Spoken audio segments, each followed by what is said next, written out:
Para a bancada do PRD. Declaração de líder, Partido Novo. Na tribuna, vereador Lucas Dio. Declaração de líder, Republicanos.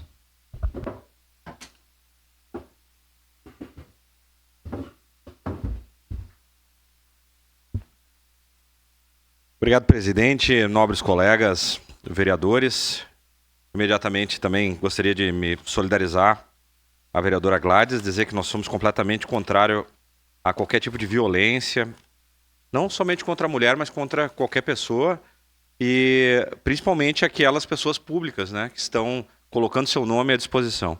Nós estamos vendo um acirramento agora com a proximidade do período eleitoral e a tendência é que se aumente esses ataques pessoais, os quais a gente repudia.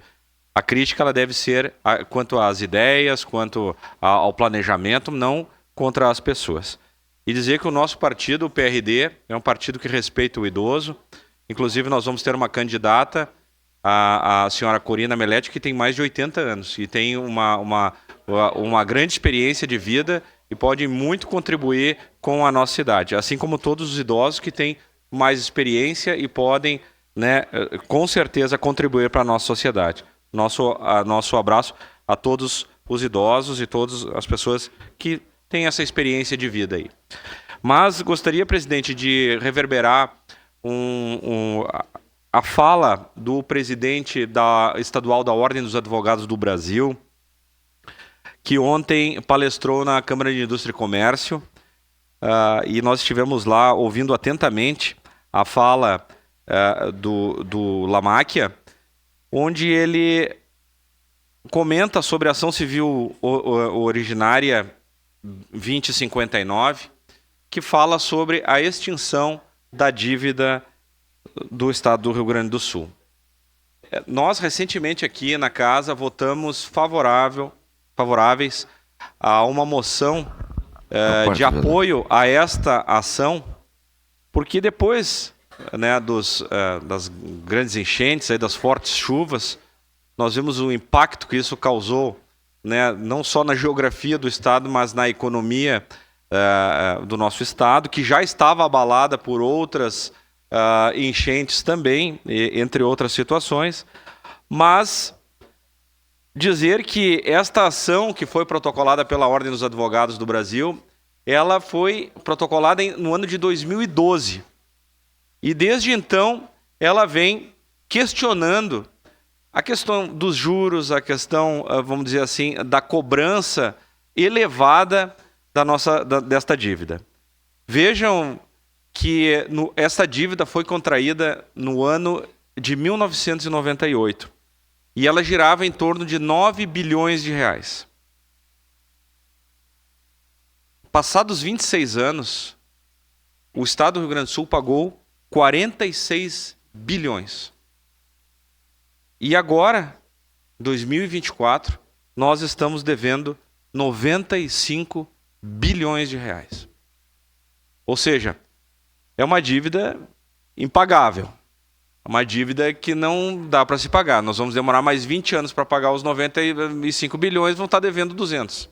Então, nós nunca vamos chegar neste fundo do poço aí. Mas esta dívida, ela foi questionada ainda no ano de 2012, né? E aqui eu quero cumprimentar o protagonismo da Ordem dos Advogados, que tem esta missão também, não só fazer essa gestão, vamos dizer, da classe dos advogados, mas também ser guardiã da Constituição, dos direitos da sociedade.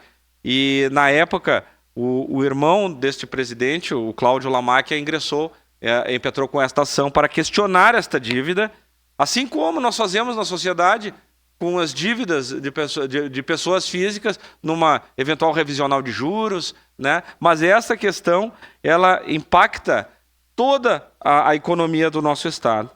Então é importante dizer que a Ordem, na sua perícia, a qual foi solicitada para o STF, e diga-se que essa perícia contratada são profissionais da Unicamp, eles formalizaram então essa perícia e protocolaram lá no STF.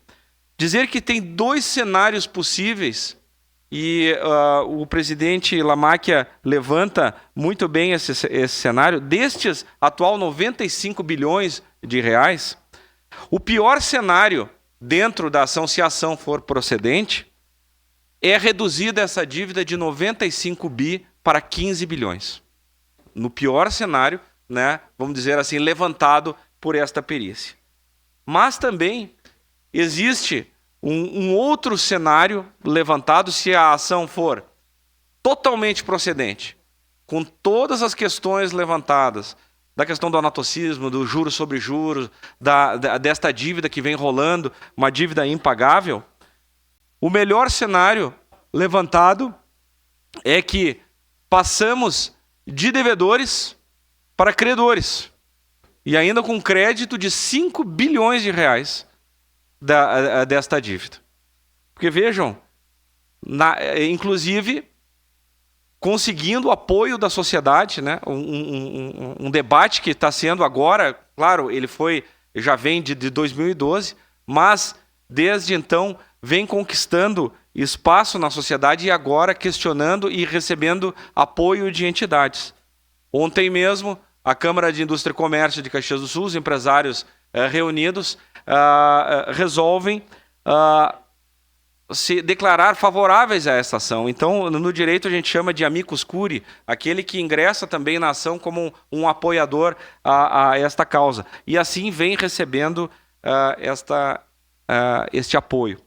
Dizer que também a Ordem levantou mais duas situações importantes, né, que são princípios, né, que vão questionar esta ação. E um dos princípios levantados após as fortes chuvas foi da solidariedade federativa. Dizer que a União ela não pode agir como um banco, como praticando uma espécie de agiotagem aos estados e aos municípios. Ela tem que ser solidária. Os entes federados são solidários uns aos outros, inclusive são sócios. Nós antes aqui discutíamos a questão da saúde, dizer, né, que a responsabilidade tripartite, o município tem responsabilidade, o Estado tem responsabilidade, mas a União também tem. Então a União ela não pode sufocar os estados, né, com a cobrança de juros sobre juros numa dívida impagável. Mas também foi levantado um outro princípio muito importante no direito que se diz da imprevisão contratual.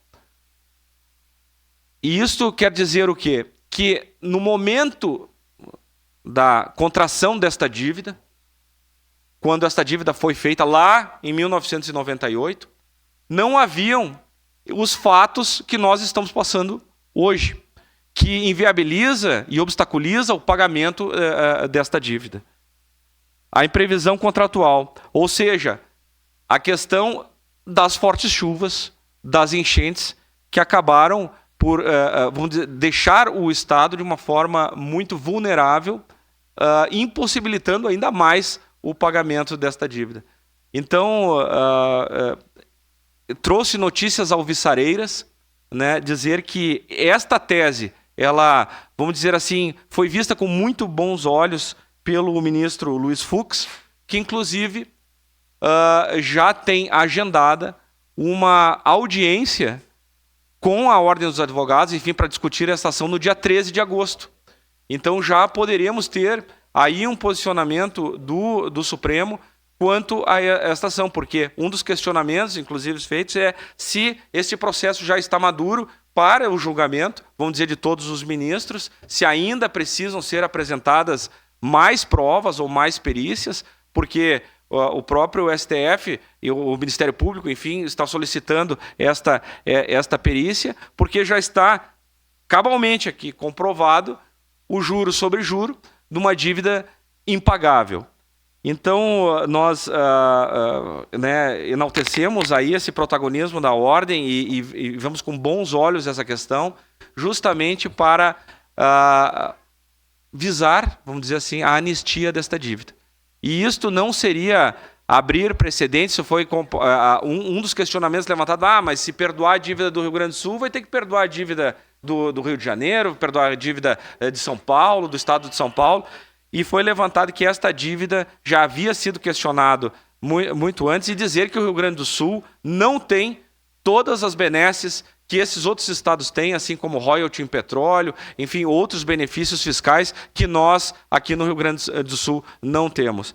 Então, vemos com bons olhos esta ação. Nós fizemos aqui nesta casa um apoio, de moção de apoio. A própria Câmara de Indústria e Comércio ontem entra como amicus curiae nesta ação. Então, notícias alvissareiras, espero que tenhamos um desenrolar desta dívida após essa audiência do dia 13. Era isso, presidente. Muito obrigado.